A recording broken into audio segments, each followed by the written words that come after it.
and welcome to the Tamara Podcast. Where in this series we will critique the possible arguments that are presented in the article Marcos and the Media, Platitudes, but what else again?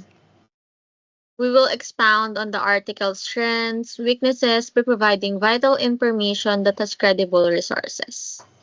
And also, we will also exchange our thoughts and even give some recommendations for today's topic. Today's episode is quite intriguing, so make sure to listen well and hear both sides of the story without bias.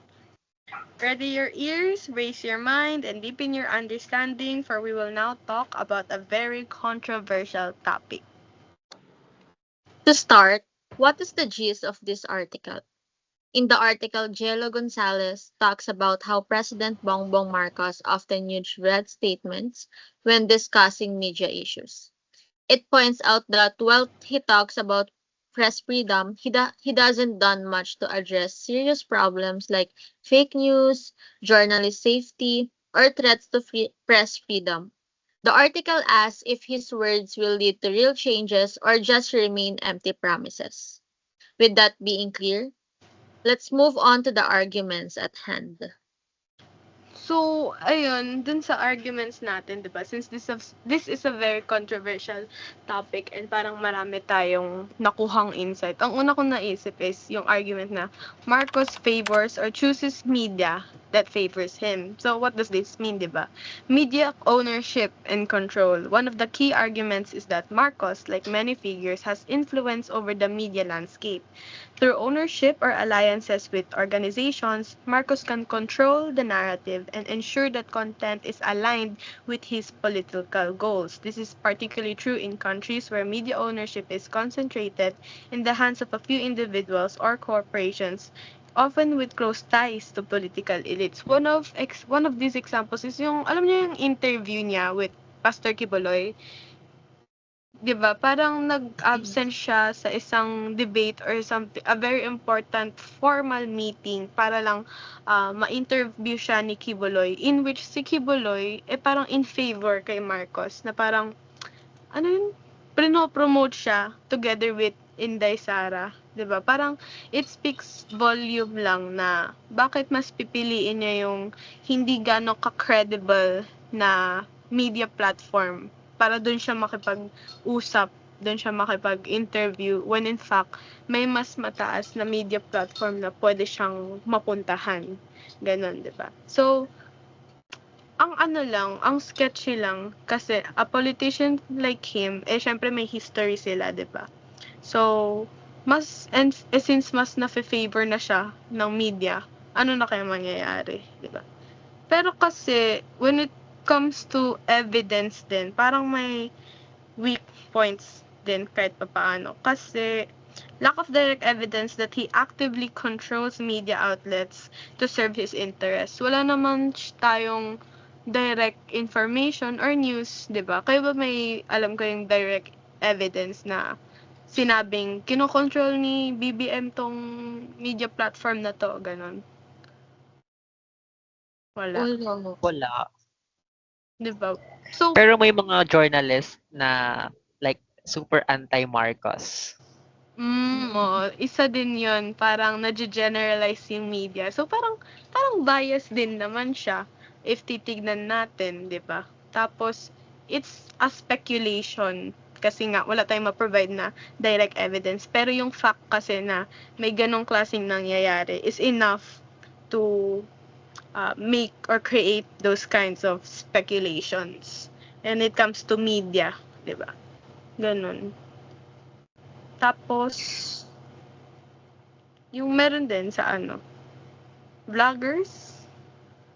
Yes, Mm, yung yeah, sa so vloggers, yung ano yon, other argument naman, more on mas pina-prioritize ng government ngayon yung mga vloggers kasi ito yung mas nakakapag-focus dun sa mga narratives na pabor dun sa administration natin, and also yung mga journalists kasi na lehitimong mga journalists, hindi sila bias, and more on mas nagsusuri sila and nagbibigay talaga sila ng criticism sa government natin.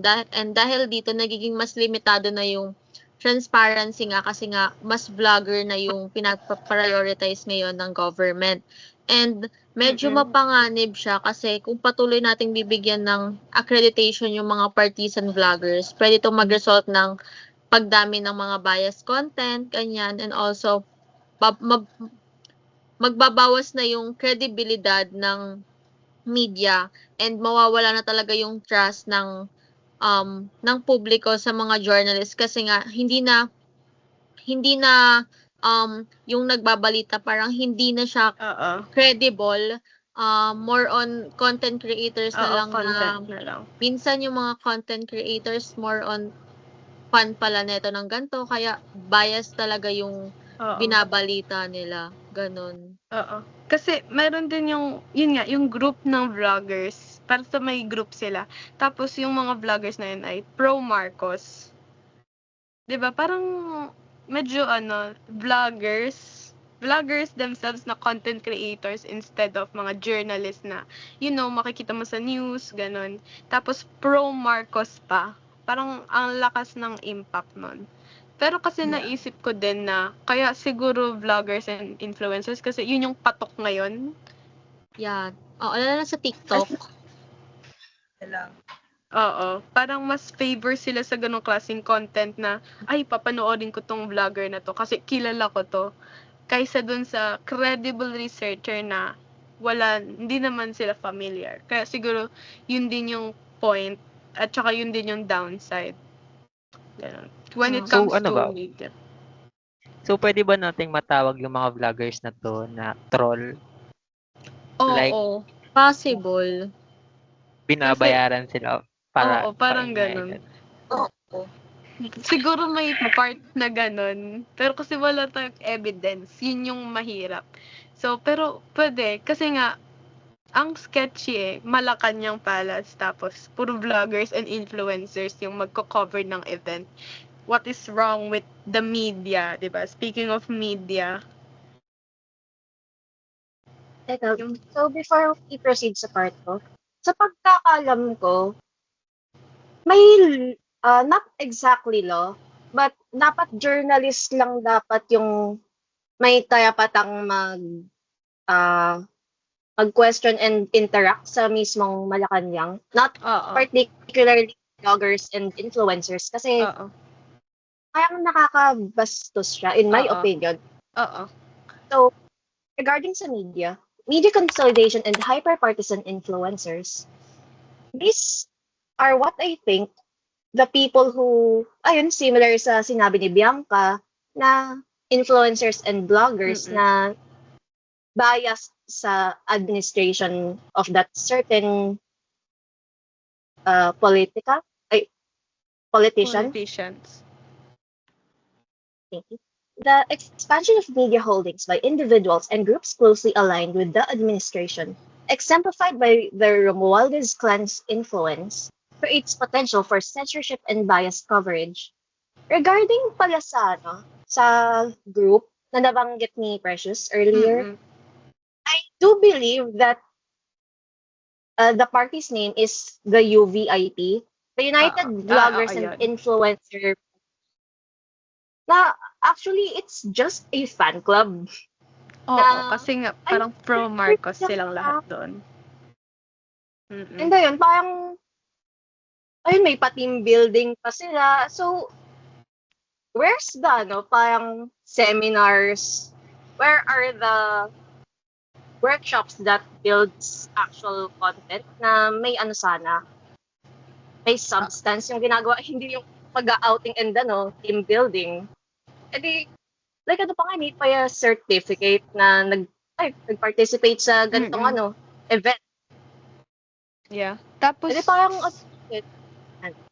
oo. Kasi a-add ko lang na si Romualdez, sabi din dun sa article natin, ay very close siya kay Marcos.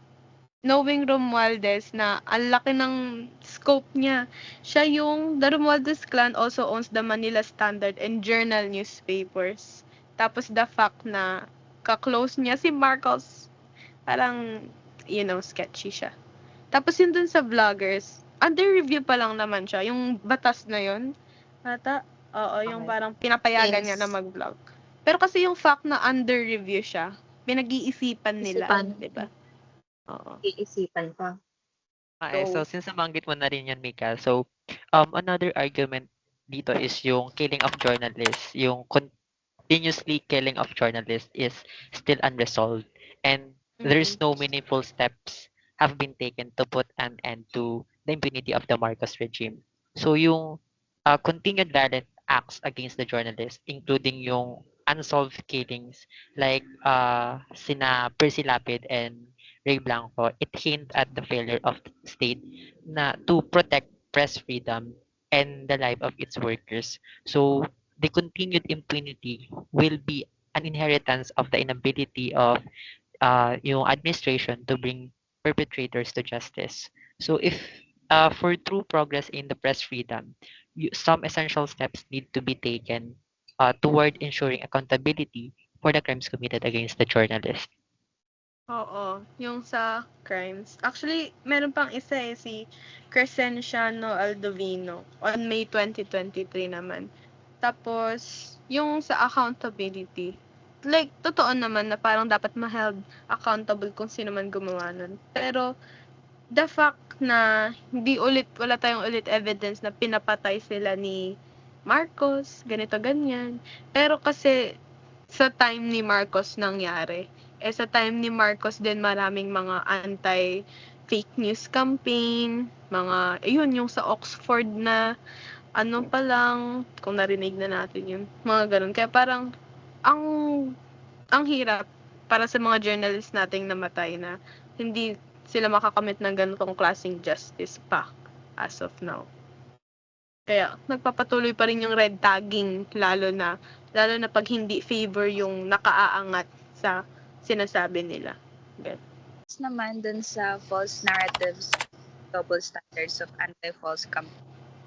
Dun sa argument na yun, despite benefiting from the disinformation networks used during the 2022 campaign by Marcos family, Marcos has also claimed to support the end of the fake news and touted the need for better media literacy. So what happened there is merong contradiction sa Bongbong Marcos in public stance niya on a fake news while also addressing in-address na yung fake news na parang wag ipalaganap or wag but also he himself meron siyang mga alibi, may mga alliances na pwedeng mag-spread ng fake news, and contrary to the many people na daming naniniwala sa kanya na ganun yung mga gusto niyang sabihin. Yun, yung campaign niya nung 2022 election na ang dami talagang nag-reshape ng public perception and talagang nag-bolster sa political narrative na ina-advocate niya yung sarili niya as a credible person and wala siyang ginawang mali. Oo. Nagkakaroon ng conflict between his action and words, and ayun, nagko-call siya sa fake news na hindi naman nag-a-align sa campaign reliance niya. Ang hypocrite lang pakinggan na kung sino yung nagka-campaign for this kind of anti-fake news is also the one who tends to spread fake news. Such as yung, diploma. Oo, Oxford diploma. Yun yung parang biggest example na pwede nating ipakita sa buong mundo. Na hindi pala talaga siya college graduate sa Oxford. Although naglabas na rin yung Oxford ng statement na talaga siya graduate doon, which is nakakahiya. Kasi pinipilit niya. Tas the fact na parang marami pa rin nagsusuporta sa kanya. Mostly matatanda. Oo. Kasi siguro din super laki ng influence nga ng media sa kanya. Imposibleng walang deeper connection yon with everything. So, yun yung gist or yun yung pinag-usapan natin on tonight's episode about sa article. Actually, maganda siyang pag-usapan eh. Other than what we've said, meron pa ba kayong mga thoughts, mga gustong idagdag na What I think na nag-tie-in ba sila sa religious, especially kay Kiboloy? Kasi Di ba, ang lakas niya sa SMNI part na Mm. doon nagpapakas si Marcos. Ano lang. Regarding kasi sa thoughts ko, nag-lean in ba siya in a religious way? Kasi, si Kibolay lang naman yung may ano, di ba? Yung may religious basing kasi televangelist ano siya and he is the rumored prophet of God. Does that Parang, make any sense? oo. Ano? Kasi parang 'di ba, lalo na nga yung mas mga nakakapag-favor sa kanya matatanda. Parang ang Mm. ibang matatanda ay very religious. Kaya nung Mm. nalaman nila na broadcast siguro or na-promote ni Pastor Kibuloy si Marcos, super ano na sila like intact sa ganong Yeah. klaseng belief. Yeah. That basically sums up how media is being portrayed by Marcos. Ang hypocrite lang pakinggan at makita. So, I believe that sums up our episode for tonight.